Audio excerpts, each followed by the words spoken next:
Okay, perfect. We're recording. All right. So once again, welcome everybody. Thank you for being here. I see a lot of new faces. I see some people who have competed with us before, so welcome back. So this is our first boot camp for the Global Bilingual Sales Competition 2022. And we are going to be doing some HubSpot product training today. Before we do that, I am going to share with everybody our schedule so that our competitors and our coaches can just kind of get a look at it. Can everybody see here? It says GBSC time zone converter. Yes, okay, I'm seeing nods, good. So essentially, I'm going to put a link to this document in the chat, but basically this says all of the different activities that we're doing and what time they are. And if you actually click on one of these links, it will open up a new tab where it will convert it to your time zone. So even if you are in the Eastern Standard Time Zone that we're in, I know that not everybody does daylight saving times the same way that we do. So you're going to want to check on that anyway, just in case, so that you don't miss any events, you're not too late or too early for anything. So just double check that. It'll open up and it'll give it to you in your time zone, and you can change it around depending on where you're going to be. I believe daylight savings is ending before the competition begins, so definitely check on that because the times are going to be changing than what you might think they are right now. So really quick, for everybody who's competing, we are going to be having our opening on Wednesday, March 16th at 12 p.m. I would like all of our competitors and coaches to be there. We're going to be doing all of the welcome and instruction and logistics. We're going to have everybody there for a little bit of networking. And then of course, we're going to have our career fair at 1 p.m. So all of the competitors are required to do the career fair. If you can't stay for the full hour and a half, that's fine. Please stay, 30, 45 minutes, talk to a few of our hiring representatives there. And we're going to have a raffle as well. So depending on how many reps you talk to, you're going to be able to enter a raffle, and we're going to be doing some gift card giveaways for that as well. So please make sure you go to the career fair. It is a requirement so that you can keep competing. And then of course, everybody is competing in round 1 English. So please be ready. Round 1 English takes place between 3 and 5:30 p.m. on Wednesday, March 16th. And that is going to be within a time slot. You're going to receive your time slot a few days before, so you know exactly what time you're competing. Please be there 15 minutes early. And you can expect to be there probably about 30, 45 minutes between the time where you're waiting to get in and the 15 minutes that you do your competing. So expect that. And then also on Thursday, March 17th, everybody who is competing in Spanish, which is all of our international competitors and some of our FIU competitors, we do need you to be there again at the opening at 9 a.m. on Thursday, March 17th. And then we're going to start round 1 Spanish at 10 a.m. From there, if you advance, then you can go into the other rounds as well. And then the other thing that everybody is doing is here, the Global Exchange elevator pitch. It is at 5:45 on March 17th in the evening. So please make sure to go to that. You're also going to be receiving a time slot for that. It is required. And we're going to talk a little bit more about the elevator pitch later. But essentially it is just a quick pitch about yourself. It is 60 seconds. You can expect your time slot to be about 10-15 minutes. You're going to be doing your pitch and then getting some feedback for that. After which I think you're going to have the opportunity to do it again. And we're going to be giving prizes for that as well. So we are giving scholarships for that. Make sure that you attend that. It is a requirement to compete as well. So I believe that's it. I'm going to put the link to this in the chat so that everybody has it. That way, if you are not sure what time this is going to be in your time zone, you can go ahead and convert it. And if anybody has any questions about this, please just send me a message in the chat and I'll help you out. Okay. Does anyone have any questions right now? Okay, perfect. All right. So I'm going to stop sharing. I am going to give Vinny the ability to share and I'll let him get started. All right, thanks, Gabby. So a round of applause real quick for Gabby, who is running this international operation. This would not be a thing without Gabby and Gachina and the professors. I know the professors aren't here right now, but do a quick clap for them. This would not, we wouldn't be here without them. So thank you, Gabby, for everything, and excited for next month. Also, cannot believe daylight savings time is already coming. I literally thought it just started like yesterday. So how time flies, right? So cool. Okay, let me just set up my screen so I can see all of your faces and also the presentation. All right, cool. I am set up.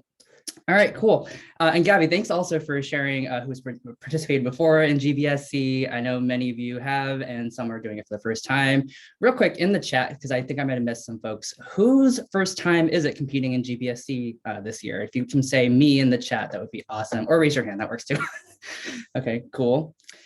Oh, so many folks. Okay, you're in for quite a ride, but the best ride because as Chris, who's in the room, will probably say, this is another opportunity to not only practice, but also to get your feet wet and to get exposed into a world that is literally changing before our eyes. The sales world is different than what it was when our parents were growing up. And so if you were to ask me 10 years ago, would I be in sales? I would probably say no, I would not, because I'm used to the stereotype. But I love that we're evolving and that you're all here for the ride too.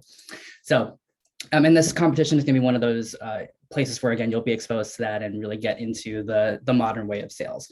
So as a reminder, yes, this is going to be recorded. So everything we talk about here will stay here, but also will be available for you to watch later on. So please feel free to watch this back, especially because we're going to share a lot of tidbits today. And to give you the quick agenda, I'll introduce myself in case this is your first time meeting me. We'll do a little bit of a brief around the competition format because there's a reason why the competition is designed the way it is. We'll talk about some do's and don'ts for how you'll go about the competition, because again, this is another chance to practice the modern approach to sales. And we're going to talk about, yes, our product a little bit, but we're also going to focus a lot on important skills that you should know for the competition and what to practice. So essentially think of this as one of, I think, 2 sessions that we're doing, or actually 3 if you're doing the Spanish one tomorrow, where we're going to essentially help you learn to the test, because the competition is a test and these sessions are meant to help you essentially have the answers for the most part. So take what you can from this so that you can actually practice them in the upcoming boot camps, because today will be a little bit more presentation heavy with some dialogue and discussion. But then the following boot camps will be a lot more active practice, just so that you can learn by doing, because I'm a big proponent of that. And that's what sales is learning by doing too, not just reading a blog post or hearing someone like me talk. So we'll cover a bulk of that in the do's and don'ts. And then there is a formal Q&A at the end, but I encourage you to stop me in case if there's anything you want to talk about or ask about, put it in the chat or come off of mute. We're all friends here. I'm happy to be interrupted. I'm not going to be offended by any means. So with that said, that's the agenda. We're going to do a lot in the next hour and 20 minutes ish, and we're going to pack it all in as much as we can. So how does it sound? Does that sound good for everybody? Give me a thumbs up or give me a cool in the chat if that works. All right, love it. I've also had a ton of coffee. I've had 3 of these espresso cups. So if you're not on my level yet, get on my level, because I'm gonna, probably overwhelm you in the best possible way. Cool. All right. So so in case this is our first, I'm at a 2. Cool. Thanks, Kathy. Maybe I should slow down then just to make sure. But yeah, in case this is your first time meeting me, my name's Vinny, as Gabby said. I'm on the recruiting team here at HubSpot. If you want to contact me at all or my team, feel free to take my info here. Or if you just want some laughs or career advice, I'm also on Instagram, TikTok, and LinkedIn. These are my handles here if you want to follow. But I recently was a recruiter for HubSpot, so helping folks like you enter the world of sales at places like HubSpot. But I've also moved into a role recently where now I lead a team of recruiters. So I won't be on the front lines as much anymore, but I'm excited to be here mainly because, yes, I'm excited about how this program sets you up for success for sales, but also to give you, again, the answers to the test, because as a spoiler, I helped write the scenarios that you're going to be practicing for the competition this year. So I worked with Gabby and the professors to craft what you're going to be talking about. So if you want the answers, I'm here. Not all of them, but I'll give you a good amount, because I don't think Gabby would want me to do that. But that's a little about me. And I've also been at HubSpot for about 4 years now. It'll be 4 this coming June. And I have been recruiting for a sales team now pretty much since I've been here, give or take a year or so. So that's a little bit about me. And one of the things that I like to do as a facilitator is, with sessions like this, I'm a big proponent of learning by doing. So while I'll talk at you, we're also going to be actively engaging in conversation, like I mentioned. So I want to set some really big ground rules for this room and for this space so that we can really feel like we're here in the same place and can learn to the best that we can. So my big ground rules that I want to set for all of us is that I encourage you to, again, ask questions. Nothing is off limits. So odds are if you're going to be asking a question that's on your mind, like someone else probably does in this room. So I'd rather you ask it than stew and just wonder the answer. If I find out that you were just not wanting to ask, I'm going to be like, hey, let's get it out. So please ask questions. Participate is my second bullet point here. When I say participate, I don't mean, be the loudest person in the room or be the one that talks the most. Participate in the way that makes sense for you. So if it's commenting in the chat, if it's nodding, if it's just giving me reactions on the screen, please do in any way. There's no one way to participate, like I mentioned. So please participate in a way that makes you feel comfortable. And if you want to participate with your video on, that is encouraged because I like to talk to faces instead of just names on the screen. So, but I also understand Zoom fatigue is very real. So if you're just like, I can't right now, Vin, like that's fine. I will be very respectful of that. But if you can have your video on, that'd be great because I'm a human too. Is there anything that folks want to add to this list of ground rules before we keep going? Feel free to put in the chat or come off of mute if you'd like.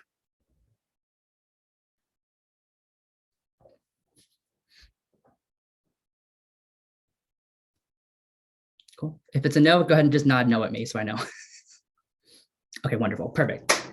I'm a big fan of also just no silence. So sorry about that, but no, not sorry at the same time. All right, so then let's jump on in. And again, if you have any last minute ground rules you want to add to the screen, please let me know, put in the chat. I'll happily put them on and hold us accountable to those. But all right, let's talk about the competition format a little bit so that you know what you're in for, because odds are if you're here right now, you probably know how the competition is structured. So to give you the quick tea or rundown, you're gonna find that there's 3 rounds. We'll do them for each language, English and Spanish. Gabby, correct me if I'm wrong. I think everyone's here is required to do it in English, but you can opt in for Spanish, right? Yes, so all of our international competitors will be competing in both languages. And then we have just a track that's only for the FIU students, and only some of them are competing in Spanish. So we're gonna have a few more English competitors than Spanish. Okay, love it. So again, this is probably one of the only spaces that has that ability to do this competition in both languages and to practice your business knowledge in more than one language. This is phenomenal, and I'm very jealous that I can't speak more than one language comfortably. So I'm very excited for everyone that's getting a chance to practice that. And the reason why I'm so excited is because each of these rounds, you're going to go through 3 rounds if you progress throughout the competition, and it's meant to simulate a stage of the sales process. So if you go through all 3 rounds, you've essentially completed a sales process, give or take 1 or 2 stages. But again, it's meant to kind of give you that chance to really experience what it's like to have this type of conversation with. I'm gonna put him on mute. Cool. And one of the things that I'll definitely remind us all is that this is going to be a space where you'll make a ton of mistakes, and that is okay. But every sales rep does, no matter how tenured they are. But this is meant to give you that space to experience a full sales process from start to finish. And you'll still experience it, even if you only do the first round. Like, that's okay. And one of the things that you'll notice is, in each round, there's a certain set of goals. I won't go over each round because you'll see that in your seller's guide. But a few key things are going to be really crucial for you to accomplish, which is not to pitch the product. I think you'll find in any of these slides, the goal is never to pitch and tell someone a laundry list of what your product or HubSpot does. You'll find that as you get scored and judged, that's a very small part of the experience. And we'll go over that in a second. But you're going to find that certain goals are going to be like, get to know the prospect, gather information, secure a next meeting to further the sales process. There's going to be those set goals that you're going to achieve. And there's going to be, for each round, a set of scoring guidelines. So particular things that each judge is going to look at when it comes to how you host a call. And we'll go over each of those right now. And I'm going to share what most competitors tend to do as common pitfalls and what you can do differently. So Samuel, you had a question. I see your hand up. Oh, I don't think I hear your sound though. Which is such a shame because he's got some big gaming headphones too. Oh, I can hear you now. Okay, perfect. So basically the round 1 is not about selling the product per se. It's about asking the customer, hey, what's the problem?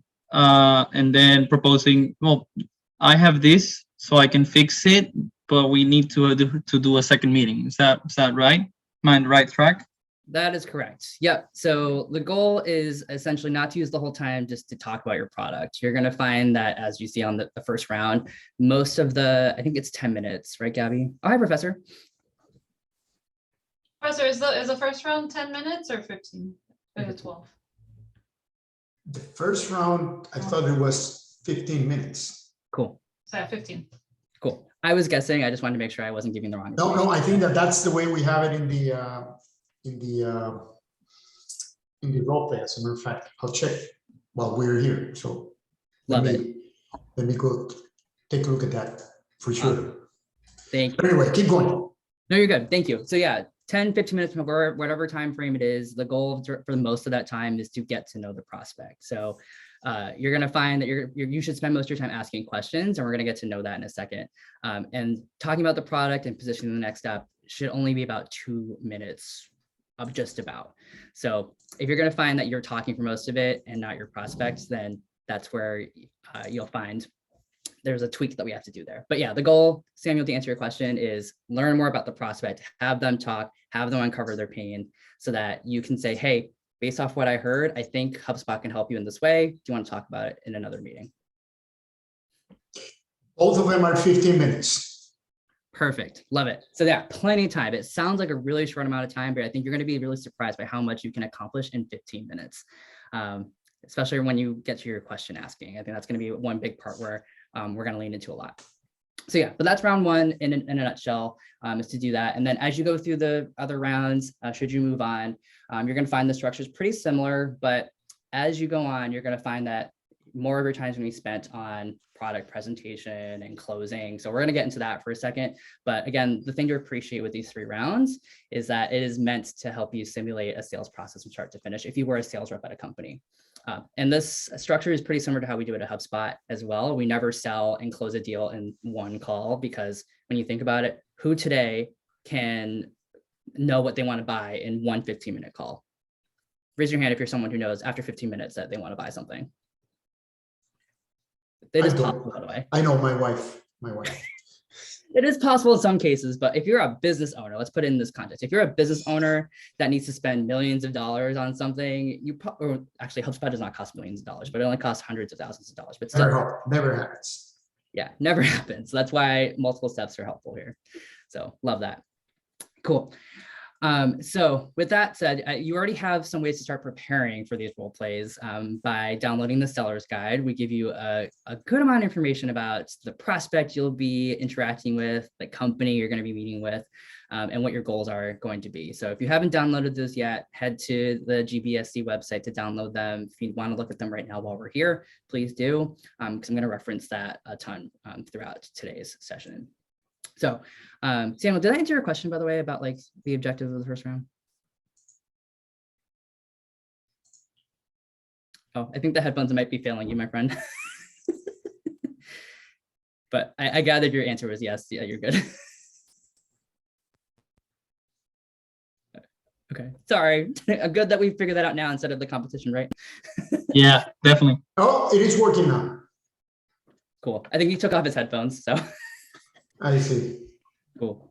All right. Awesome. So then just so we can focus on the bulk of our session today, let's talk about the do's and don'ts, things that you should focus on and things that most competitors tend to fall trap to, and how you can do those a little bit differently. And you probably all saw this like slide that I have here. If you're wondering why we go through so many efforts to do things like, how do we craft the right approach? How do we build and identify needs? Why do we have to put so much effort into product presentation?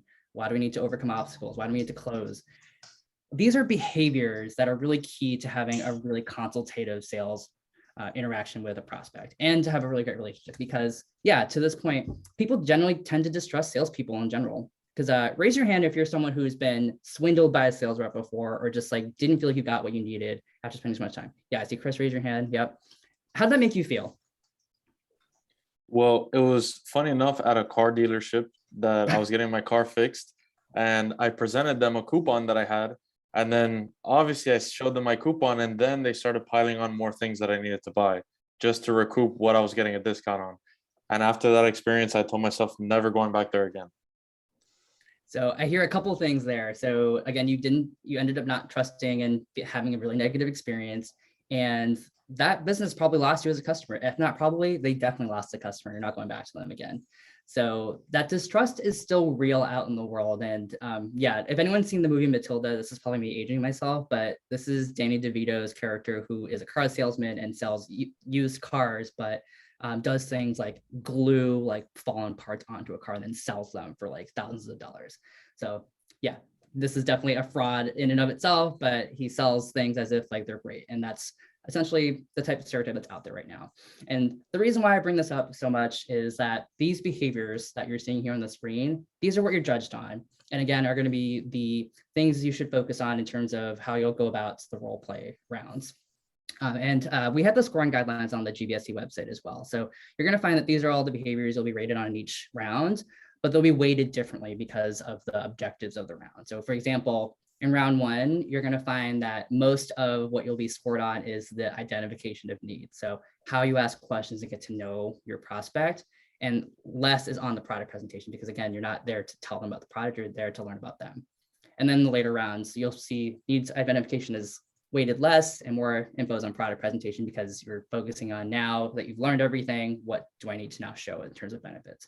So if you haven't seen those scoring guidelines, please take a look at them. You'll again find that that's where you'll help yourself find focus on what to practice and hone in on and figure out what you need to be stronger at.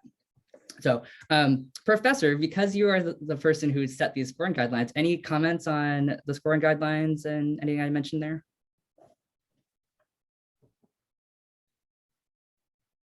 Oh, did you hear me? Professor Soltero? What was that? Sorry.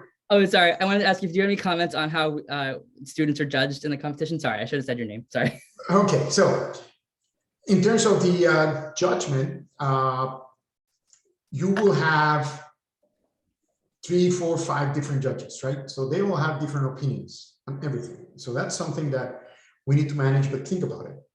For the room, everybody has the same opportunity because there is only one room, the same 3, 4, 5 judges, the same buyer.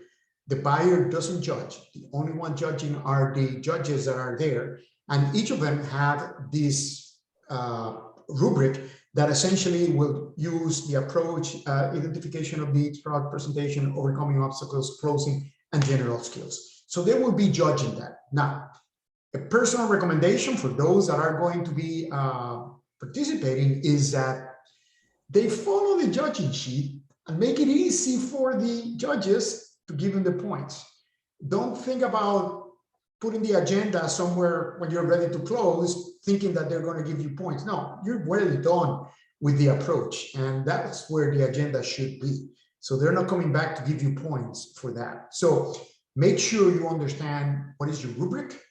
And in terms of how the judges judge, if we were going to judge the same person, all 6 of us, we will have a different judgment.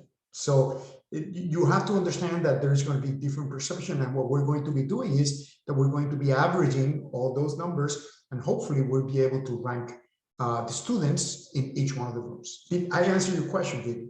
Yep, you did.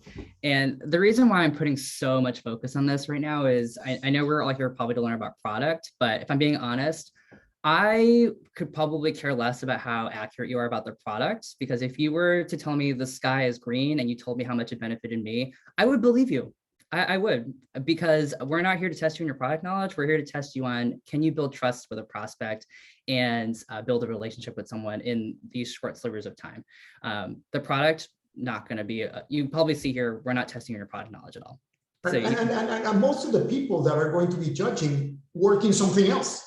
They don't work in HubSpot, right? So they may know about HubSpot. We provide them enough information so that they can understand what is the situation or whatnot, but they don't know the detail and everything else. So they see you as the expert. So they're not going to question your understanding of the product unless you come out and say, you know, HubSpot is a car with 4 wheels. That they know that is not reality.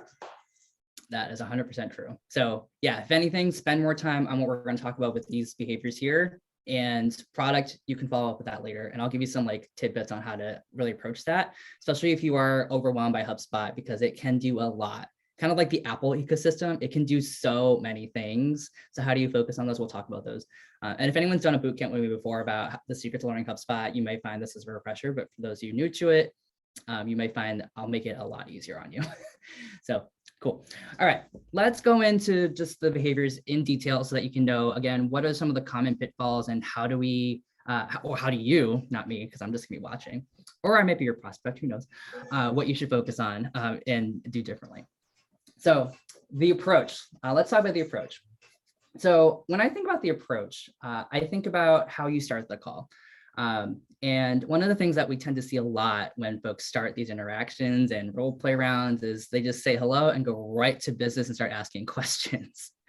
So can I ask, if you were to get on the phone with somebody, they said hello, and then they went right into their first question, like, so what are your pain points today? What's your instant reaction the second you hear that? It sounds like they're just trying to make a sale and they don't really care about the relationship. They just really want to focus on their needs, which is to hit their quota. That's the first thing I think of.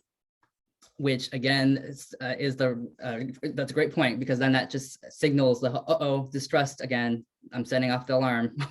So already you're starting off on a layer of distrust. What else? Hi, Video. Hi, Alfonso. Sometimes some sales employees only try to tell you one thing, use any kind of argument that, for example, this pen will heal you any disease, and you don't trust him because he or she want to only make that seal and close it,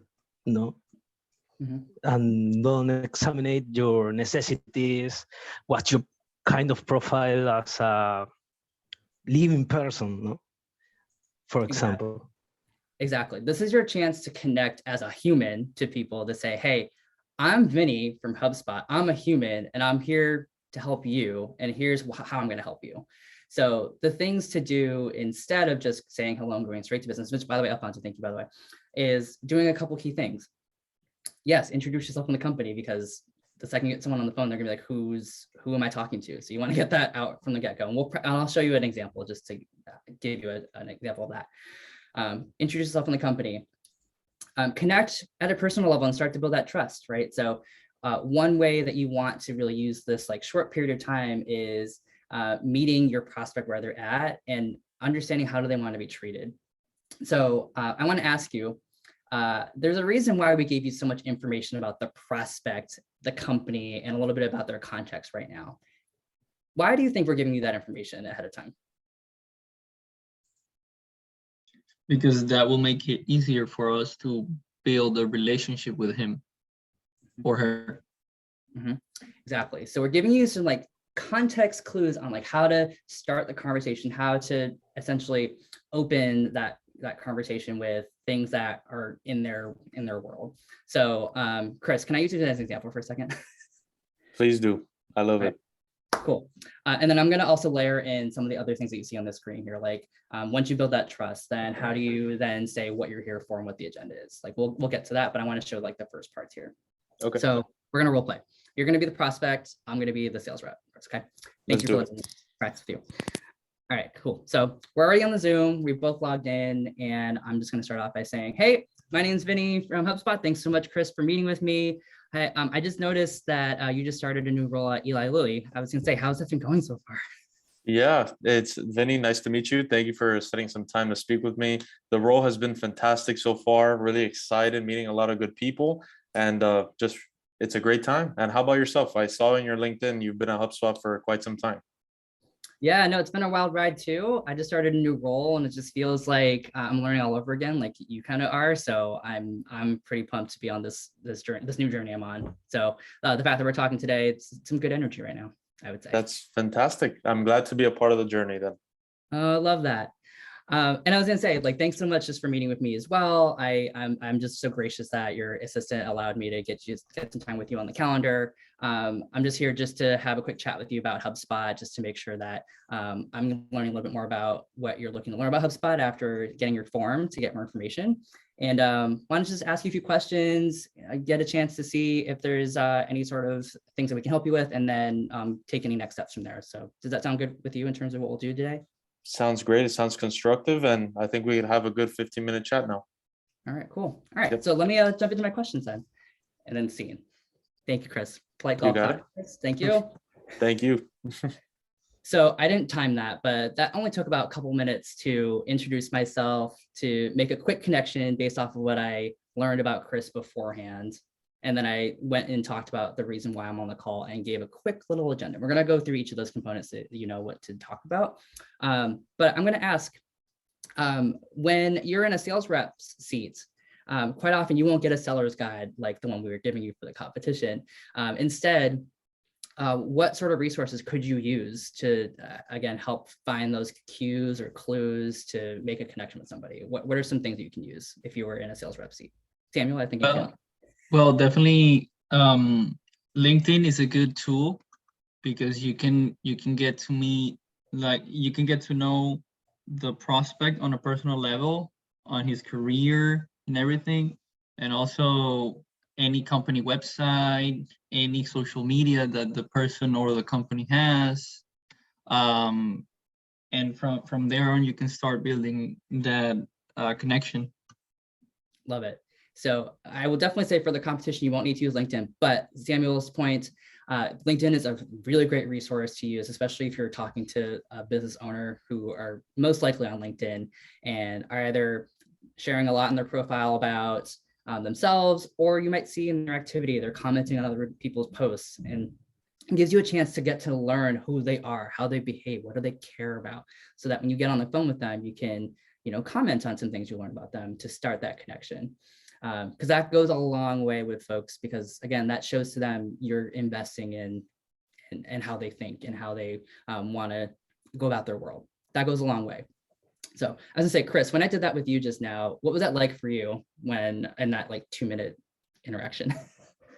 What do you mean by how was it for me? Oh, like how did you feel throughout just like that 2-minute role play with me getting to know you for that short period of time? It sounded like a friend of mine from high school was giving me a call and wanted to catch up. Like I felt like it was very friendly. It was mutually respectful. Like you're respecting my time and I was allowing myself to respect you as a seller. Like you have information you want to share with me and stuff. And it's creating that floor for us to both have a good conversation. So I was ready to keep going. I thought we were going to role play the whole thing. Oh, no, we totally can. We don't have time for that, but we totally can. Yeah. That's what the next boot camps are for, to actually practice. But you kind of, thank you, Chris, for that. You can kind of see it only takes a couple minutes to start that connection. And then from there, that's what allows you to then move into the reason for the call and to set the agenda.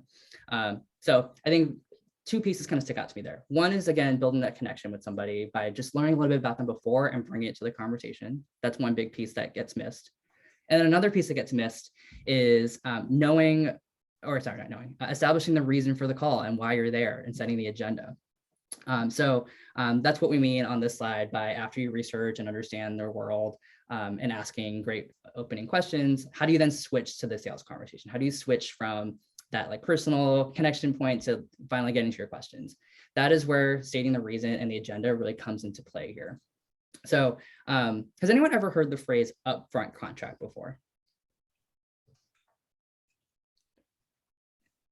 Cool, so it's brand new. Okay, so when we say upfront contract, this is something where we're saying we want to mutually agree that the reason why we're here and what we're going to talk about is good for both sides, right? You don't want it to just be on your terms. You want to both be in agreement about why you're going to be spending the next 10 minutes or 15 minutes doing this call and what your goals are going to be. So thinking back to the example I did with Chris, what were some of the things that I talked about in my upfront contract? Anyone remember?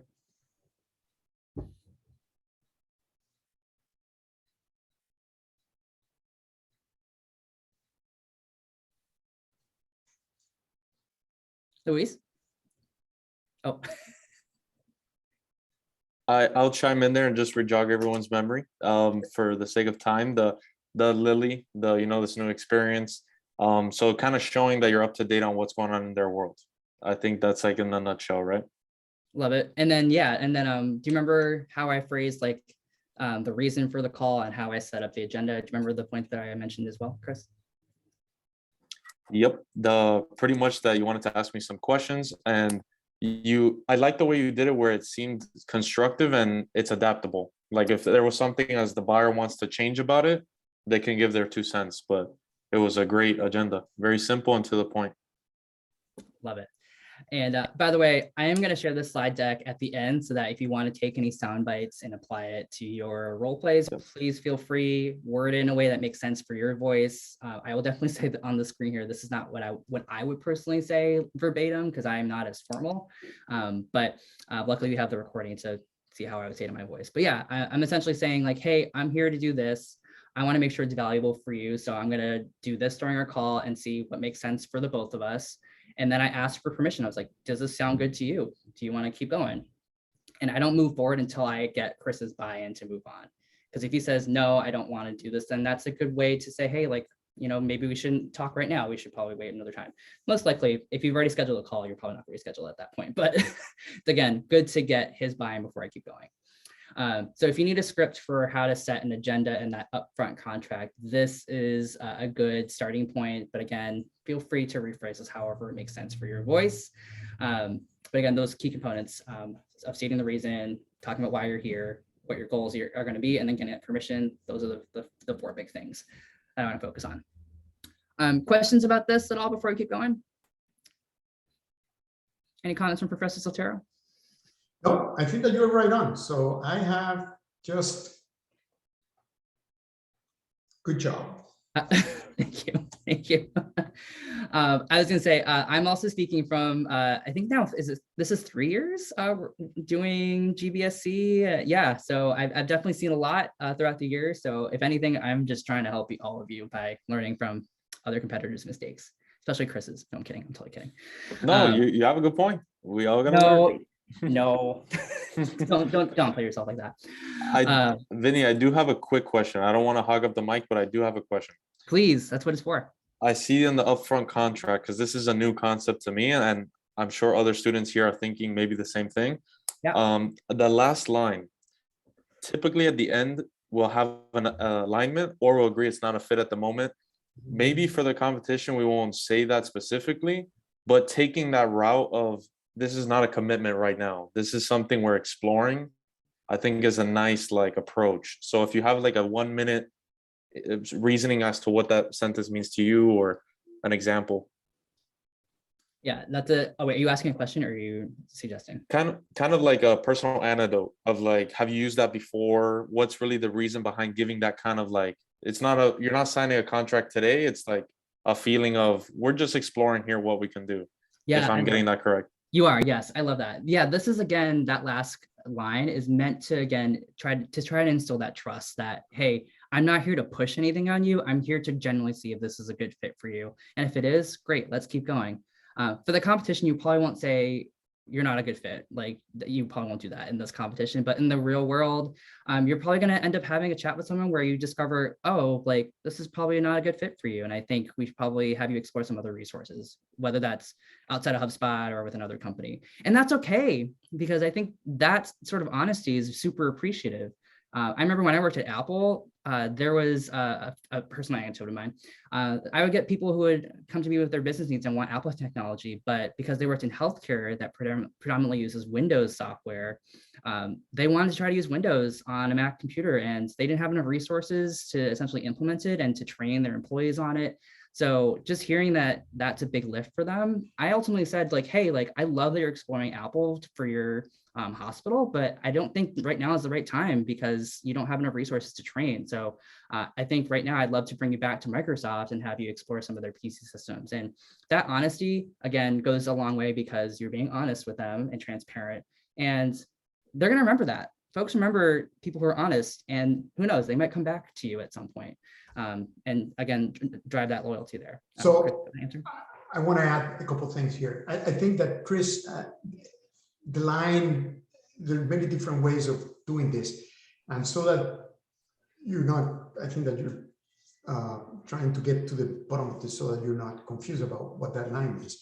The way I see it, and the way that I say it is that I'm trying to explain to them what I'm here to do. And I think that you see it in the prior bullet, which is I want to understand the challenges that you have, how you're selling, because the better I understand, the more we can see add value.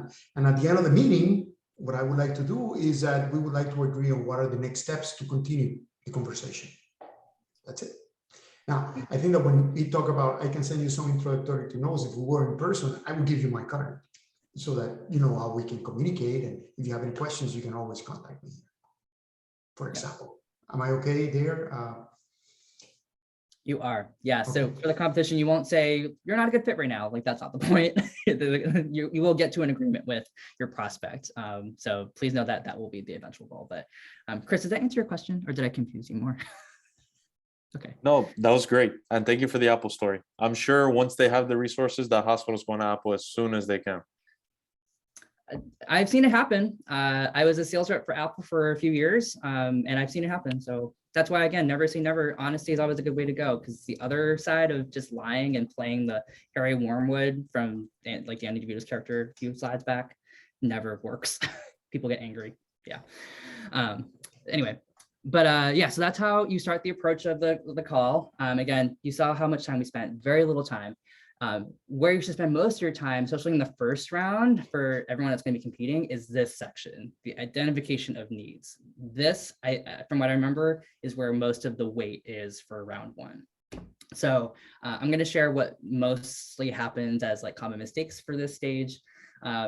First of which is, without the approach, again, some folks I've seen, they just start asking questions without setting that contract and asking for permission to ask questions. That's huge. Again, don't go to this section without having that contract and agenda set and the permission to move forward. Because again, if you don't get that, your prospects are just going to be so confused about where they're going in the call with you. It's kind of like someone asking you like a barrage of questions without any warning. Because the second someone starts firing 10 questions at you, you're probably like, whoa, like slow down. I don't know what we're doing here. Right. So don't do this part until you set that contract. That's one big mistake that can happen. Another mistake that can happen, this is the big one. You ask a question, you wait for the prospect to respond, and then you just move on to your next question. Now, I want to ask, why do we think that's problematic? I feel like when you don't give feedback to what they say, it's like you don't really listen to what they're telling you. Exactly. The beep was agreeing with you. Yeah, exactly. So you want to give them feedback. You want to show that you were actively listening, and yeah, do things like verbalize it back to them, rephrase it. Absolutely. How else can that feedback help you in this conversation? Like, because the thing here is you don't want to ask a question, listen, then move on to your next question, because what if there's more to unpack? Right? What if someone just said, I'm really struggling right now with how to do how to add contacts to my CRM. Like it's really frustrating me. If you hear that and you just go, so what are some things that you're trying to do?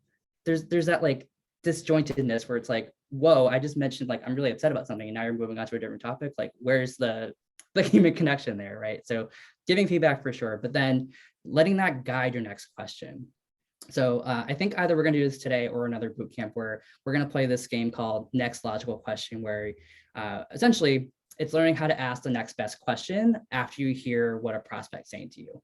Because again, the thing to avoid is like just asking a laundry list of questions without acknowledging what the prospect said and having them unpack a little bit more. So that's a big thing that happens where you just ask a laundry list of questions in a script form. Like don't do that because again, it's really off-putting to prospects. And again, makes them raise their wall up again.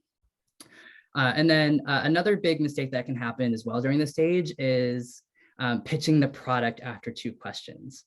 Because I want to ask you, do you think you can learn about a prospect after 2 questions you ask them? Cool. I see the answer is no, and that is correct. It's kind of like when you're on a date with someone. I know this is a very unconventional example, but you're not going to learn everything about a person after 2 questions. Like that's just impossible, right? So if you ask questions and then start to pitch HubSpot right away, that is where you're going to 1, eat up time, and 2, you've already lost the space you have to ask more questions and learn about their prospect. So we could say that, I'm sorry. So we could say that that's a deal breaker or a red flag. Pretty much, because then, yeah, the second you start pitching, you go right into product presentation, and now we have nothing to score you on for needs identification. Like we can't assess your questions because you just went right to the product. So yeah, so if there's a different way for me to say this, keep your mouth shut about the product until you're done your questions. So Is it good if at the end of the first meeting, which means the first part of the sales competition, Mhm. while setting the next appointment, we could say something like, hey, I have this product that you might be interested in, and we can get into more details about it if we schedule another meeting next Sunday at that time. So is that good, right? Yes, in the first round, yes. The product, we're gonna talk about this when we get to product presentation, but that's definitely the least amount of time you spend, because like that's where you're just saying, hey, based off of what I just heard from the questions I asked, I think these are some things that HubSpot can help solve for. Right. So tying Okay. those answers from this stage to your product presentation, that's where if you skip this step, you're not gonna be able to position the product and ask for the next meeting. Okay. Because the second you start doing that, they're going to be like, whoa, why do I need this? Like, I don't even know what this is for, right? You haven't had So- that space yet. So Yeah. in the first part, we're not gonna have any objections of that kind, like, oh, it's too expensive, or I don't like it, or how different are gonna be the objections from the one part to the second one? Like, how does that work? I'm going to have the professor answer that one. So the Professor? answer is, you gotta be ready to dance no matter what. So you don't know what the objections are coming, right? You Okay. don't know who is it. There is no plan for the buyers to, we don't give them a script, so the objections can come either time. However, is one thing for sure, if you don't know, if you have not built enough value on the product and the objection comes in on price, you're done. Because essentially, the customer doesn't see the value of your product, and he's Okay. already asking for price. So I think it's very important to kind of follow the process. And if you are going to get an objection in the first meeting that is going to be price, okay, you can always say, hey, listen, the reason why I'm here today is because I really want to know the needs. To give you a price right now when I haven't been able to establish value for you and how is it that I can help you would not make any sense. However, at the end of the meeting, I'll be more than happy to provide you with pricing if that's still a requirement. And go from there, right? You don't want to postpone the discussion, or let's say the following: you want to postpone the discussion, but you don't want to avoid the discussion, because that's a no-no. Okay. Okay. Exactly.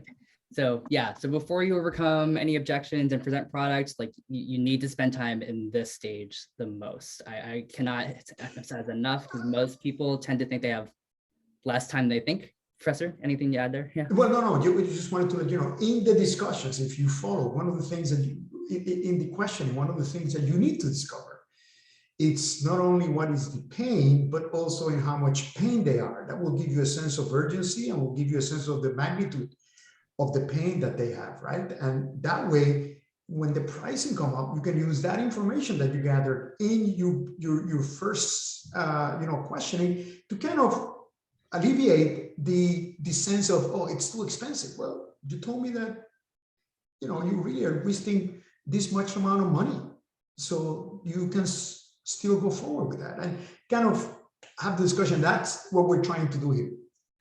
Exactly. If it helps, if you want to time yourself when you practice with somebody, I would challenge yourself to only speak in questions. That's a game we'll play probably in the next boot camp. Is next logical question is only speaking in questions. You don't say anything about the product. You just ask the next logical question that you should ask in the moment.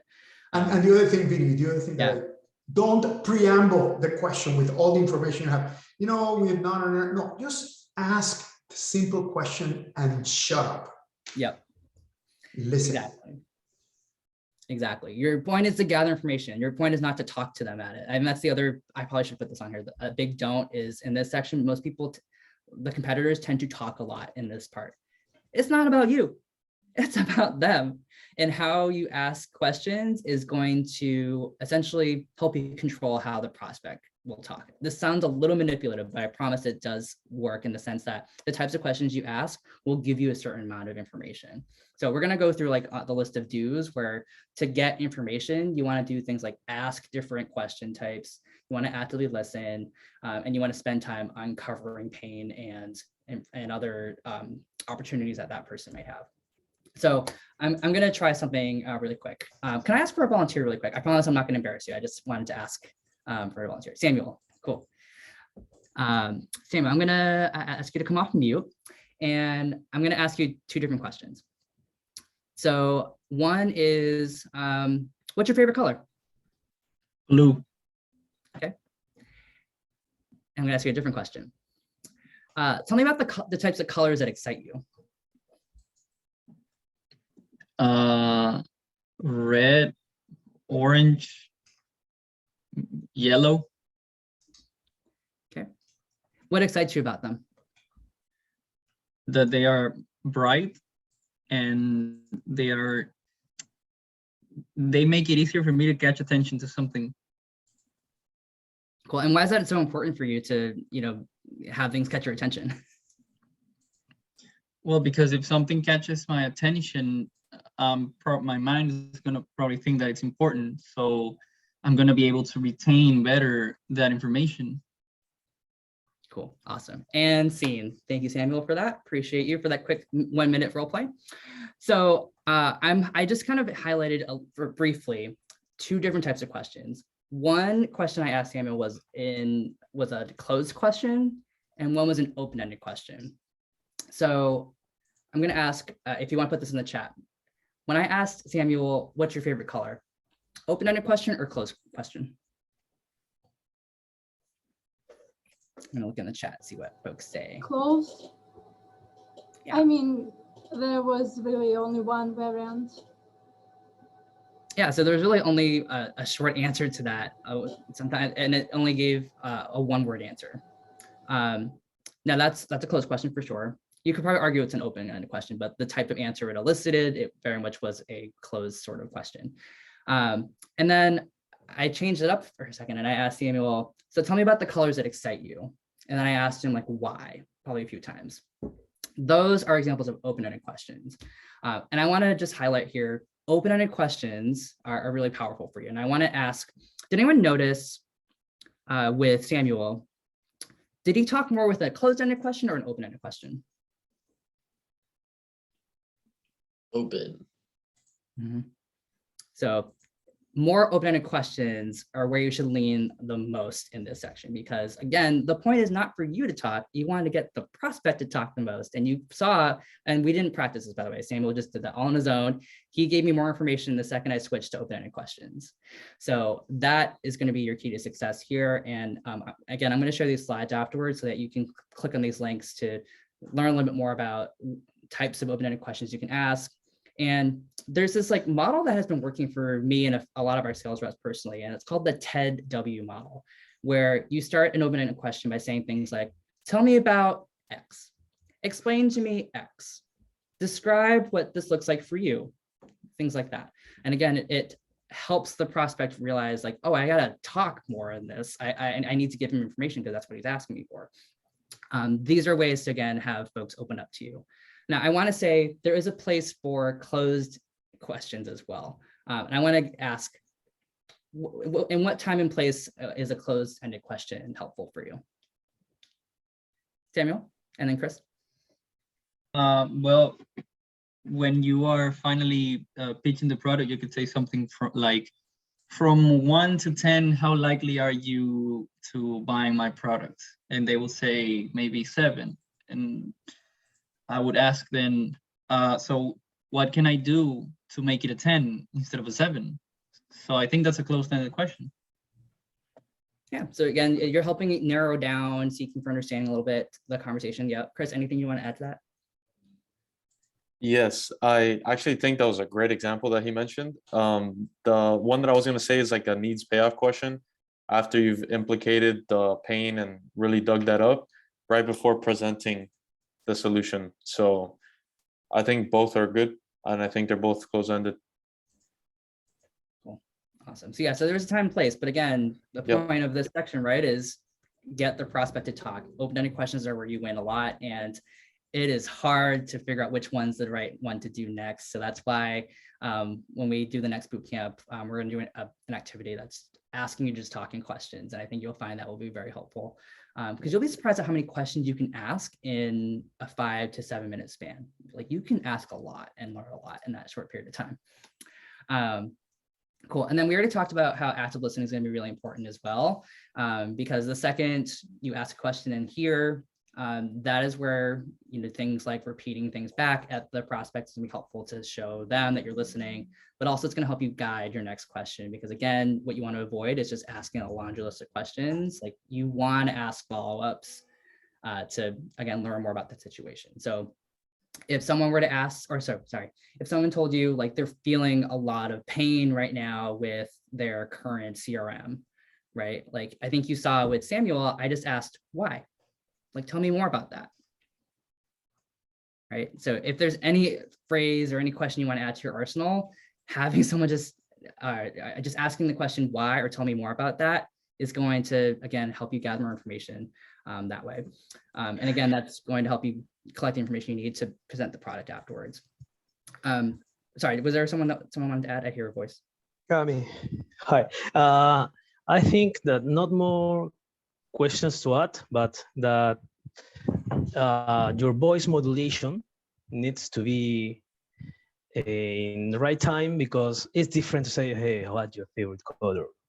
Hey, what's your favorite color? And sometimes some sellers forgot this important weapon that we have, the modulation of your voice. If we are selling things in a phone call, we only have our voice and the message. Anything else, they can see us, and we can use, I don't remember how to say this, our physical information, like movements of our head, this kind of things. The voice modulation for me is something that's important for this kind of sales. Yeah, that's a good point. And that's one of the general skills I remember that you're also judged on, where how you speak on the phone or on Zoom, the tone you use, how you speak throughout, that also plays a factor, because no one wants to talk to someone who's boring. I don't think you want to get on the phone and want to talk to someone who's just like totally monotone the whole time, because then you're just like, I just want to get off the phone. Again, kind of like a bad date. If someone's just like a dud and you're just not interested in wanting to talk to them for more than 5 minutes, like that's a bad sign. So that's why as you practice, hopefully you're practicing these role plays before the competition. I encourage you to record yourself, because on our team, at least, we record all of our calls so that we can always listen back on them and see what can we do differently, even if it's tweaking how I ask a question, or I noticed that like my tone is just coming off a little bit too flat. Like those are all really important to really realize. Because again, you want to again show that you want to build trust, but also that you're a human at the same time. Yeah, so it's a good point, Alfonso. Thank you. Vinny, I want to ask a quick question. Yeah, so Roberto. In this kind of like active listening phase where you're kind of gathering some information, is it appropriate to note take at the same time? Yeah, it's encouraged actually. So, because unless you're really amazing and talented and can remember everything up here, like that's totally great to do. But the best sales reps tend to write notes, especially if you're doing it professionally. I know for our team, we always have the CRM open when we have a call so that we can jot notes down in the CRM and just like, have things to reflect on after the call. So that is always encouraged, and it helps you ultimately for the product presentation part, because then you're trying to say, hey, based off what I heard, and look back at your notes, these are the things I should talk about and what's important to you. Let me now rephrase them to you. So that's a good point, that active listening is not just important during the question asking phase, but also how you talk about the product and relate it back to your prospects. So essentially saying like, why should they care? Well, here's how it looks in your world. Here's how I know that. And here's what I'm going to tell you about it. So Roberto, to answer your question, yes, take notes. Professor. And by the way, when you take notes, don't really take a long time taking notes. Manage that. Make short points, because you don't want to be looking down while you're writing that note, the guy or the lady is speaking, and you're just not looking. I think that eye contact is important in your setup, and especially in this setup. So I want you also to think about that. You want to be looking at the camera, not at the screen. All this stuff is important as you're setting up to have a discussion in here. So make sure that you practice, but don't take a 500-word paragraph in order to take one particular note. Just make a quick note, a jogging line. It's something that will jog. Oh yeah, this is what they say. Maybe put a number, 500 items or whatever it is. So yes, but take notes. Yeah.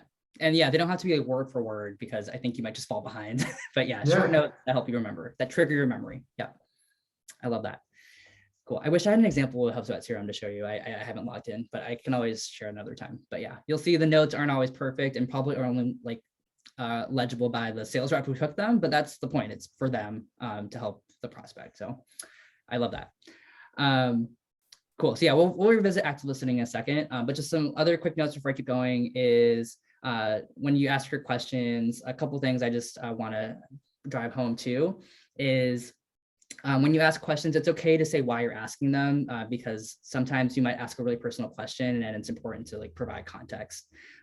So kind of like if I were to ask, I mean, you'll never in a HubSpot situation ask someone for their social security number, but if you were to just ask for someone's social security number without telling them why, what's your instant reaction? Why should I give you that number? Yeah. So I think that's important to keep in mind is like that when you ask questions, if you know that like it might be sensitive to your prospect, like one little statement that says, hey, I want to ask a really sensitive question about like how you might be losing some money right now and it's probably really hurtful for you. Like, can I ask what's keeping you from, meeting that goal? Because I don't know, something like that is because sometimes embarrassing to somebody. So taking that into account and following up a question with a why is always really important. So I'll say that as like one big thing. But probably the big question on everybody's mind is like, okay, but like, how do I know what kind of questions to ask in this sort of situation? So I won't go over all the different types of questions you should be getting at, but when you see this slide deck, there's a blog post that I have linked here that can essentially give you some like quick questions to add to your bank, where essentially when you're trying to identify needs, like you're trying to understand like, are there goals that they're trying to hit? What are those pains as we talked about? Are there any big challenges that they're feeling right now that like you should essentially learn about in this moment? And then are they pressed for time? Like, do they need to meet a goal or do they need a solution in like a day or two or next week? Most likely, if they are looking for information from you, which in this case they've asked for HubSpot's information, they want to learn more about the product, they probably have some urgent need. So it's probably to your advantage to understand all four of these things and be able to ask about them. I promise you can ask these questions in 5 to 7 minutes. You'll be surprised at how much time you have for that. So you'll see that afterwards so that you can unpack that a little bit more. And then if there's anything that you also want to add about, this is something that can be helpful for you, is after you ask about goals, plans, challenges, etc. These are also pretty powerful questions that can help you segue into the product presentations, which is where we're going next. So what happens if you do nothing? What happens if you succeed, if you implement a new product? You're going to find that that's a really big, a powerful question for prospects because it's helping them really reflect on like, yeah, if I just keep doing what I'm doing, like I'm going to keep losing revenue. I'm not going to have the tools I need to really succeed. That is where you have them sit in their pain a little bit. So, Professor, I want to ask you this question. Mm-hmm. Do you find that question awkward if you were to receive that as a prospect? Which one? Like, what happens if you do nothing? So in fact, I use it all the time. I use it in many different ways, right? Another way of asking is, can you afford to continue this way? And just shut up and let the customer kind of come up and answer. I think it's important. That's leading into the implication. And that's leading into, I always say that the questions on pain is not only to discover the pain, but sometimes you use some questions to inflict pain on the customer so that they really feel the pain that they're suffering right now. You just put a little bit more pressure on it so that they react and they say, yeah, you're right, I cannot continue this way. It would not be sustainable. Another way to ask it is it sustainable to keep doing what you're doing today? And let the customer respond to you. So yes, it's a very important question. I love it. And yeah, and again, it really gets at that emotional part of the call you want to have with a prospect where like you want them to understand they are hurting right now and you need them to bring it out. Call yourself. So in fact, let me go one point further, Vinny. I'm sorry. Yeah. Yeah. If you did questioning and you don't understand the implication, you have wasted your time. Yeah. Because everybody has problems. The question is, what are the big ones? What are the ones that really hurt? That's what you want to go after. So I'm always asking myself, okay, so he told me something. What's the implication for them? And what is it? Let me confirm. Let me make sure that there is something behind it. I think it's important and relevant on any discussion on business. I love it. And it's usually like my last question I usually ask before I then ask, hey, so based off what I heard, I think HubSpot could help you in these ways. It's a good way to transition. So I think that's where we'll go next. And if I'll be honest, if you were to Google what kind of questions do I ask in a sales call, you're going to get like so many resources. So books, you're going to get books of questions. The question is, what are the ones that are relevant for the competition? Exactly. Oops. So feel free to use all the, oh, I just went too far. Sorry. Feel free to use all the resources that I will provide in this slide deck, but please know you don't need to use all of them. Use the ones that make sense to you. But if there's anything you need to uncover, it's needs. Ask whatever questions you need to uncover that prospect. So, oh, oops, sorry. So there's that piece. Because then, yeah, once you gather all that you need about the prospect, that is when you can now start talking about the products. I know we've been talking about this throughout the past hour, but this is where all that work will pay off now, where now that you've spent about 5 to 7 minutes asking questions, gathering information, now is the time to take what you've learned and now tie it to the product. So essentially, don't do the things on here where you just talk about the product and just spit everything about the product to a prospect. No one wants to talk about, no one wants to hear about a product like it's a car. They just want to hear what's important to them. So I'm gonna just share some of the common things that happen in this stage where people just talk about the product and they just only talk about features and they just share anything and everything, hoping that it sticks somehow. I will tell you right now, if you do that, you're gonna eat up all your time talking about the product. What you want to do instead is, instead of talking about features, talk about benefits. Talk about, based off what you heard, I think HubSpot can help you with this CRM, and here's why. So what's in it for them? And just focus on those. And that's where we talk about like give just enough info to gather interest, engage interest. Because you just want to give them the things that they will care about and not everything, because you're going to lose people real fast.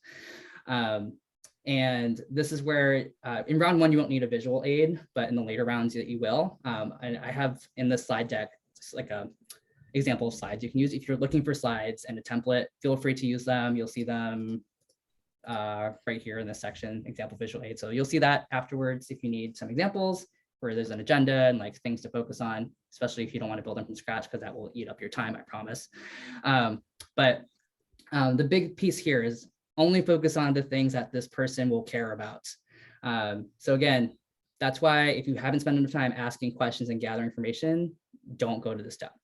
So I want to ask, well, actually, I kind of answered this already, but when we talk about benefits though, like if you were to phrase that to somebody, instead of saying like, this does this, how would you talk about why a feature is important to them? So like, think about, I'll use this marker.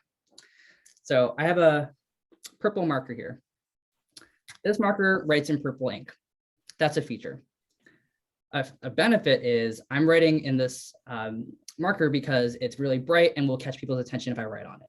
So that will allow people to see what I'm writing really quickly.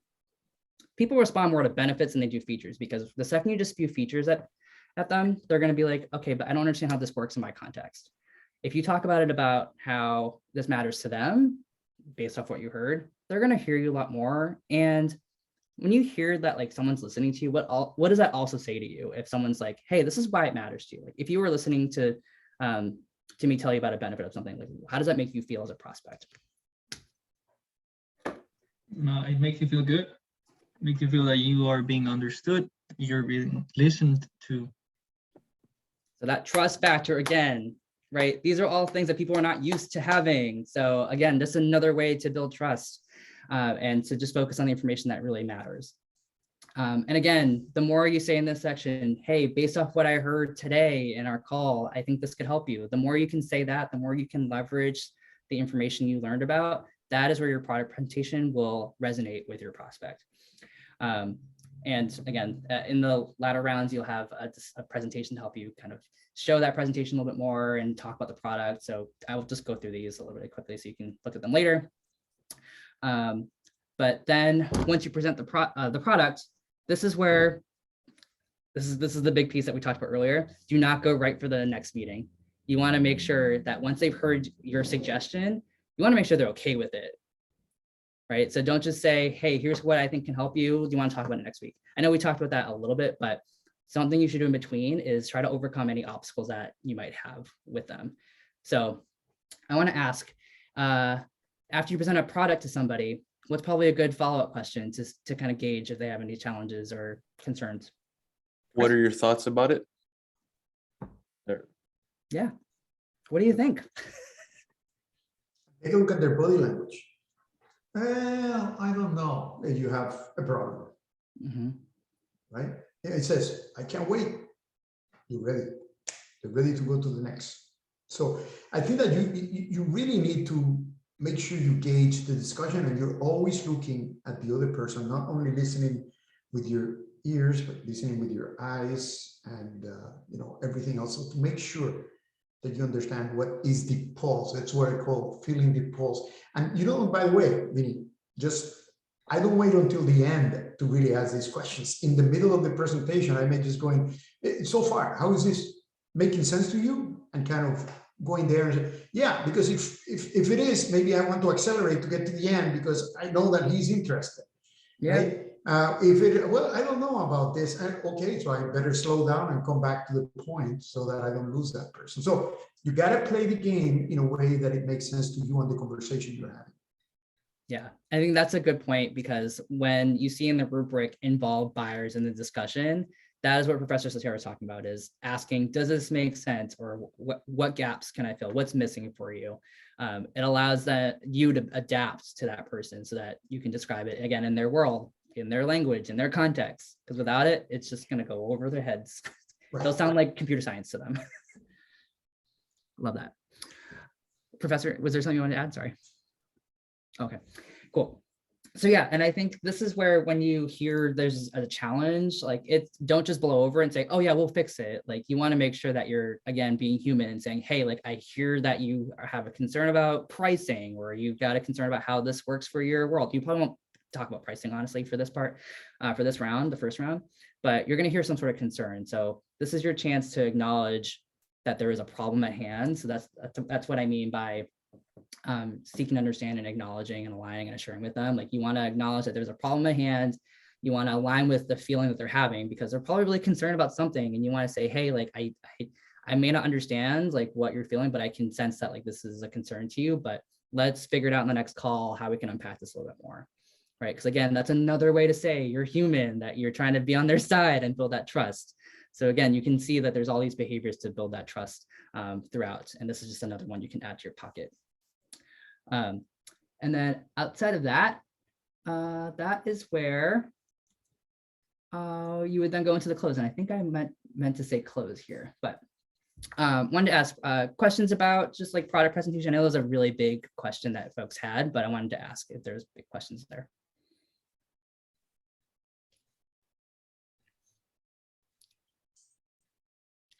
I do know some folks are like, okay, but how much do I need to know about HubSpot really quick? So I just want to do a quick like plug about that really quick in the chat. If you were to say between this, like on a scale of 1 to 10, 1 being you know nothing about HubSpot, 10 you know a lot about HubSpot, what's your knowledge of HubSpot? If you can say it in the chat, that would be great. Just give me a gauge. Okay, cool. So I see some folks on the new to HubSpot side. Some folks are knowledgeable. Okay, somewhere in the middle. That's totally great. So just real quick, in case you're wondering, how do I learn about HubSpot? The best way to think about HubSpot is consider it as a platform of tools that's meant to help a business get off the ground and get in front of customers.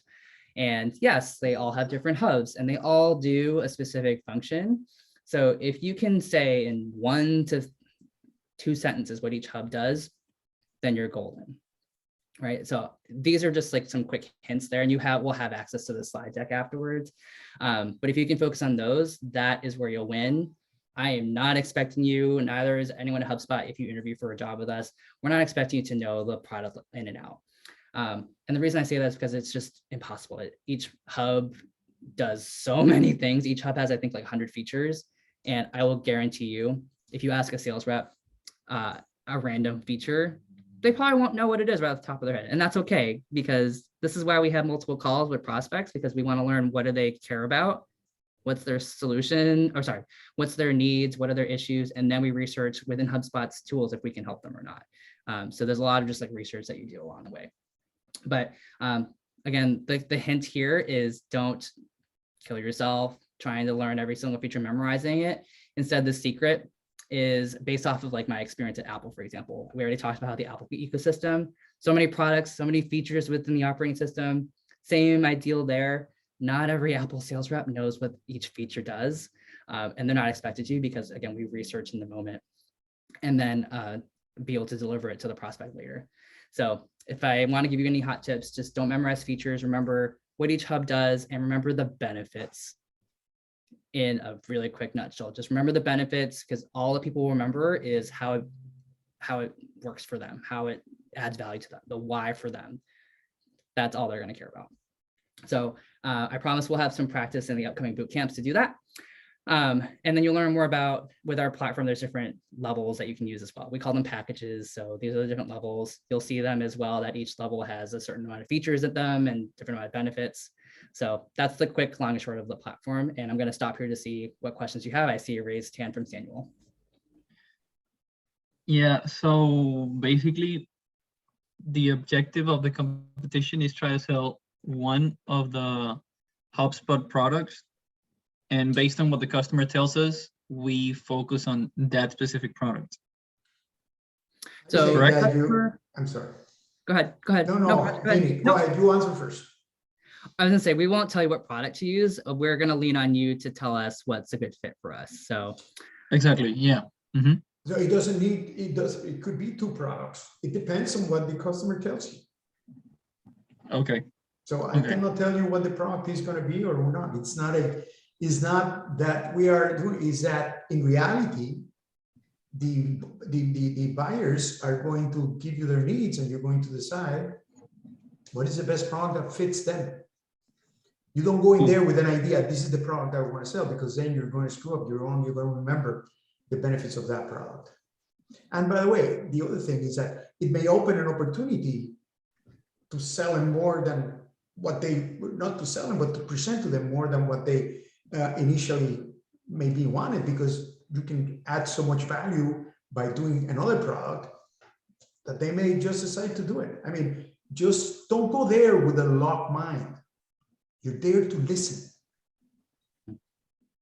Yep. And we're not going to quiz you or test you or judge you on how many products you sell. It's just about how do you tell the prospect what matters to them and relates to their situation. So it could be one product, and that's fine. That is fine. And again, you could tell me the sky is green and I will believe you, as long as you just tell me the benefits. That's all I care about. Okay. Yep. So yeah, and that's the other thing I'll say too, is don't beat yourself up over getting it correct, because sales reps at HubSpot, when they interview with us, don't get it right either, and we don't test them on that. So don't add that pressure to an already stressful situation. So yeah. Okay. I know we have. Can I also ask a question? Yep. Sure. Do we need to make suggestions about products in the first part, or we gather information and then we can look on the site or something and give better suggestions? Professor, you want to take this one? Yes. If you go back 2 slides where you had all the products in there, or 2 slides, or that one. So this is a great kind of presentation for the product. We can do a lot of stuff, you know, based on what we have discussed. I'm going to tell you that where I expect you to start would be with marketing automation and the customer service hub. And essentially you present what you can do, but you're just saying, hey, I'm concentrating based on what you told me. These are the 2, or this is the one that you really should be going after, right? You are becoming now the expert. You now are taking their information and giving them a solution that can help you do. And then you explain the why. You say it's a marketing hub and it's not the CMS hub or it's not the sales hub, whatever it is. Did I answer your question, Anne? A little more. I need a little more. Also, how much time would be between parts when we talk about when we try to understand our So are you saying, let me see, Anne, I think that I got you. I think that you want to understand, you got 15 minutes. How do you split the 15 minutes? Yeah, like. Can I give you a recommendation? It depends on the weight that we put in each part. And I can tell you that for the first meeting, the first round, is going to be heavy weight on the needs discovery. So I would, personally, I would say 1 to 1.5 minutes of introduction, about 10 minutes of questioning, about 2.5 minutes of presentation, and about whatever it is, the rest, to really manage all the concerns that the customer has and whatnot, and tell them this is where I would like to go next, get their permission to move there. Okay, thank you. And by the way, the second round is going to be the other way around. There's going to be still some confirmation of some of the needs, right? But it's going to be more on the presentation. So at that point, you should spend a little bit more time and be more prepared to present what you suggest that they do and why is it that you suggest that they use it. And then advance to the next step. Yeah, I understand now. Thank you. Okay. Did I answer your question now? Yes. Good. And I'll definitely say, oh, sorry, go ahead, Professor, go ahead. I was going to say objection removed.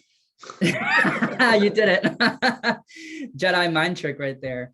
And I definitely will say, theoretically, we're speaking about how you should spend your time. You will definitely know how much time to spend in each stage when you practice this from start to finish. So if that is not part of your preparation plan to do a role play with somebody just to get that practice, do it, because that's also another way you'll learn. And in fact, the next boot camp we do, we're probably gonna have some practice out loud where, yes, it'll be a fishbowl of people. We're gonna try that. So one quick correction very quickly for those of you that are just coming in and whatnot. Yeah. There is a website that has the information about the 2 role plays that we're going to be using in here, the first round. Just to let you know, the one in English and the one in Spanish, you should be at this point trying to discover what information is available about the particular customer that we're going to be going after for the round number 1 English and for the round number 1 Spanish. So you should be able to work on that, but the role plays are in the website. And there's a lot of information in the website. I love it. And there's a lot of information in these boot camps too. So the fact that you've all stuck with us is you're all troopers. And we've got a few minutes left. So I promise that we'll wrap up hopefully on time for sure. So I love that. A lot of resources. So Professor, thank you for loading those on the website too. That's awesome. And Gabby too.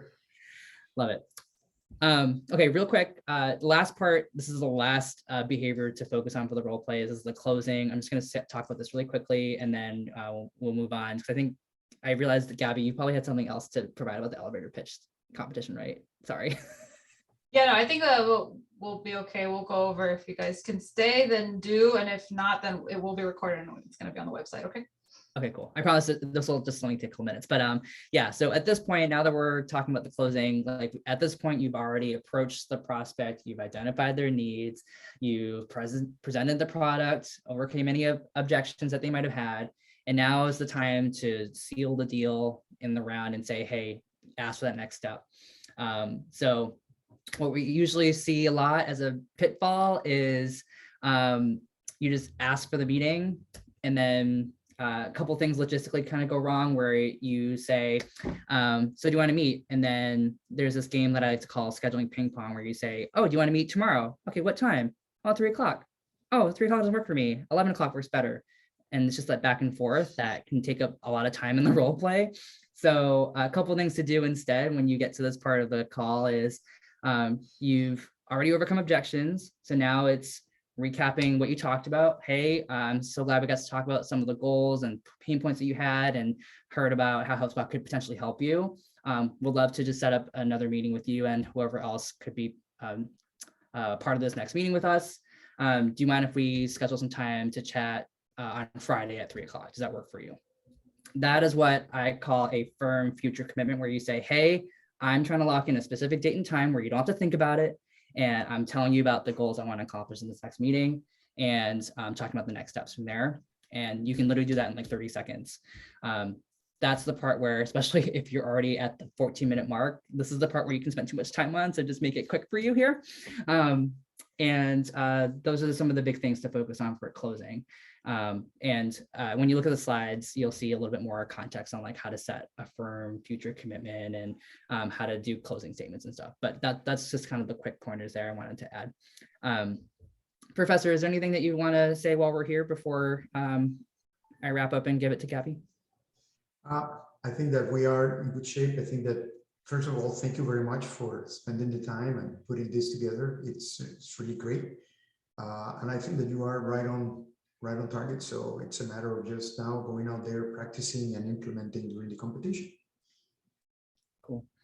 So I will definitely say we have another boot camp, I think next month, a little bit before the competition. And I'm going to talk about this with Gabby and Professor Soltero, but I was hoping to use the next boot camp where we could essentially do some open practice where we all show up. A few volunteers can volunteer to do some role play scenarios out loud. Right.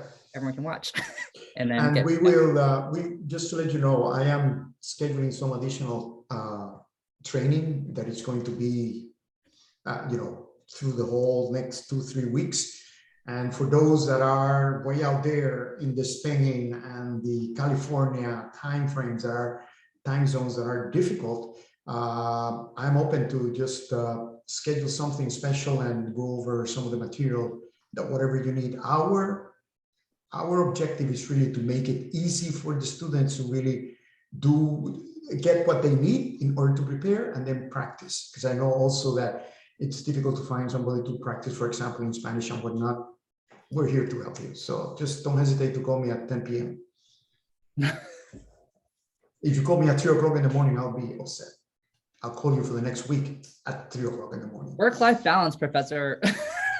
No, really, this is 3 weeks that I'm really focusing on making sure that every school has the necessary material to make sure that they're successful.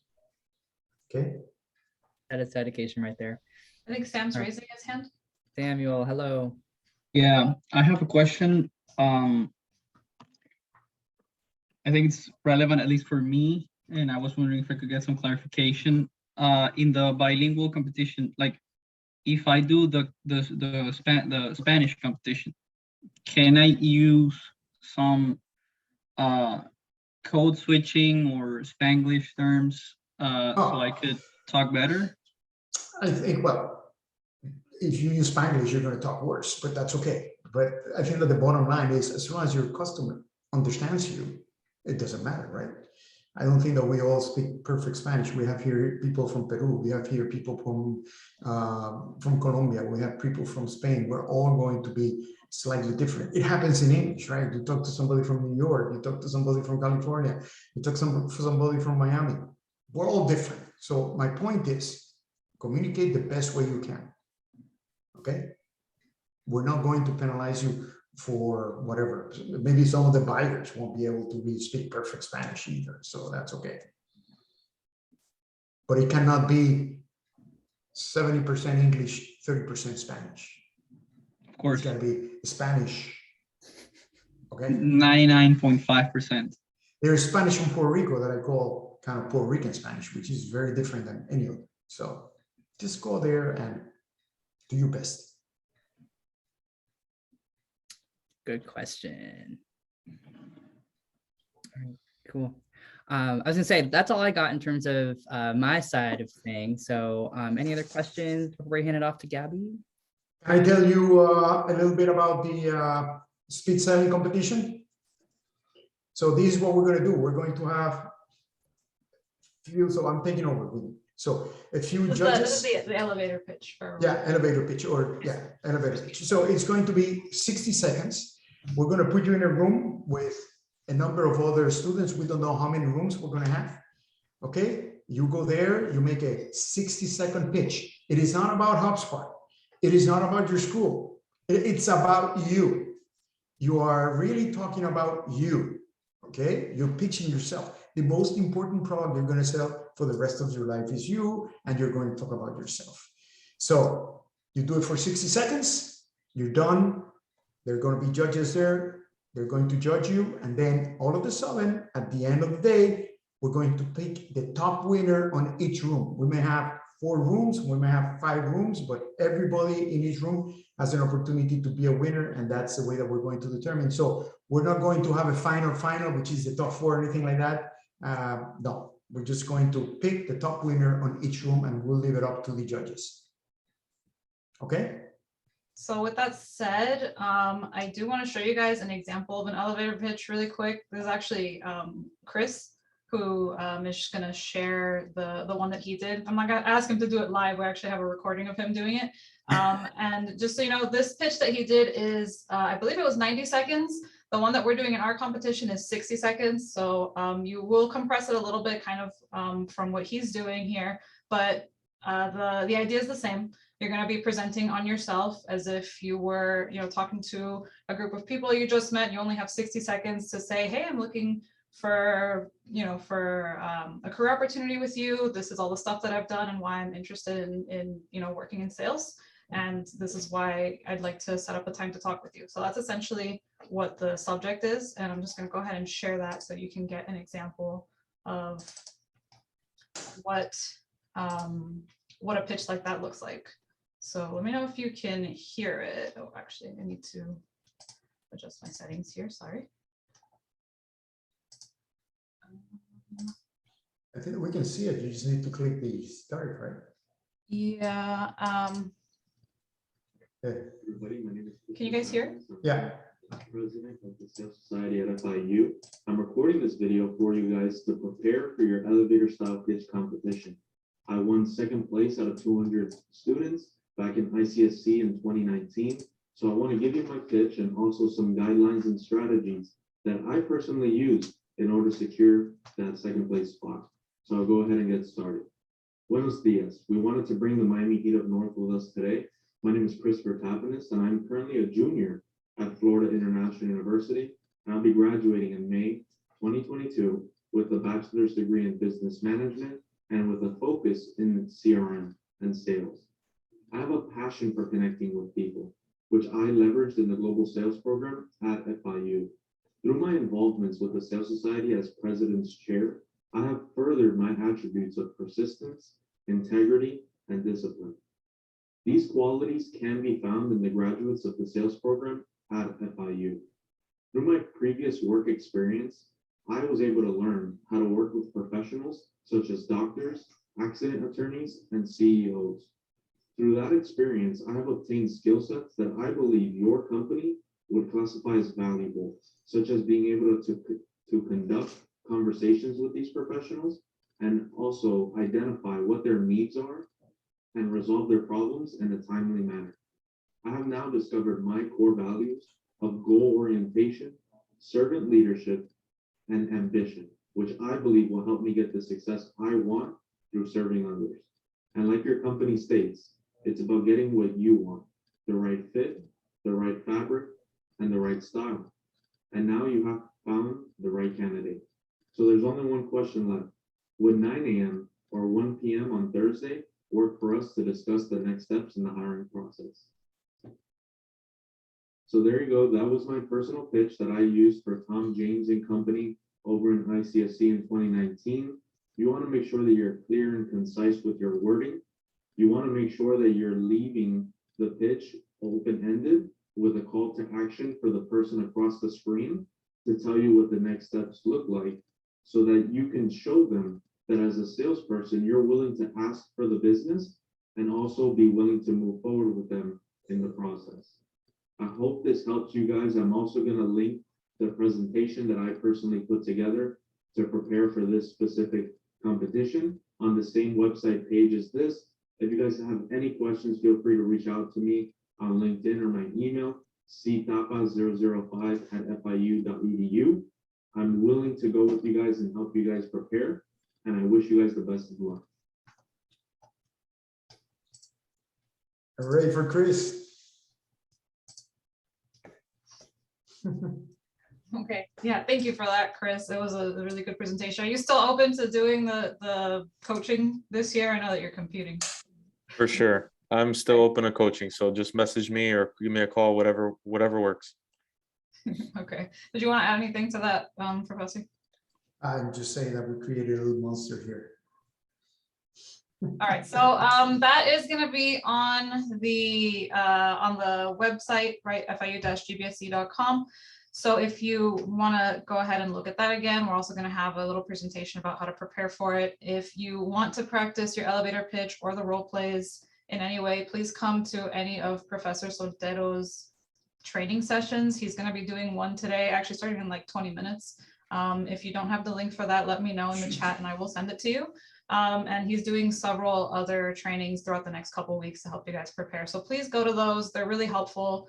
We also have another training with HubSpot tomorrow at the same time, 1 p.m. Eastern, and that one's going to be in Spanish. So if you're competing in the Spanish competition, I know most of you here are, please try to make it to that, and you can kind of learn a little bit of the same stuff, but maybe if you're not so sure about the specific language to use, you might learn a few things there. I think that's really helpful, especially because I know that we all speak English almost every day, so we're not always quite at the same level with Spanish. We might not have the exact, phrases and words. So I think it's really helpful to go to that so that you can kind of get those in your brain before the competition also. And then like Vinny mentioned, we're going to do our last boot camp on March 10th. It's at 6 p.m. Eastern time. So please join us for that as well if you can. And we're just going to be doing some last minute practice. It's about a week before the competition. All right. If anybody has any questions, I am putting my email in the chat. Please don't hesitate to reach out to me if you need something. If you need a specific time to train, if you need any additional resources, please reach out. I will connect you with one of our coaches to help you out with that. Or if you have any questions about logistics, I'd be happy to help as well. I believe that is it for now. Does anyone have any questions before we wrap up today? No? Okay. Some of you, I had mentioned at the beginning, you haven't registered with us yet. If you have not received any emails from me, please let me know in the chat. I'm going to leave this open for another 5 or 6 minutes before we end. And yeah, for now, that's it. If you're good, if you don't have any questions, then you can feel free to go and just let me know in the chat if you need to connect with me. Okay. Thank you, Gabby. Thank you, Vinny. And thank you, Coach Soltero. All right. Thank you, everybody, for coming. I'm going to leave it open for another couple minutes just in case anybody needs me. But if you don't have anything else right now that you need, then we're good to go for today. And we'll see you soon. Thank you.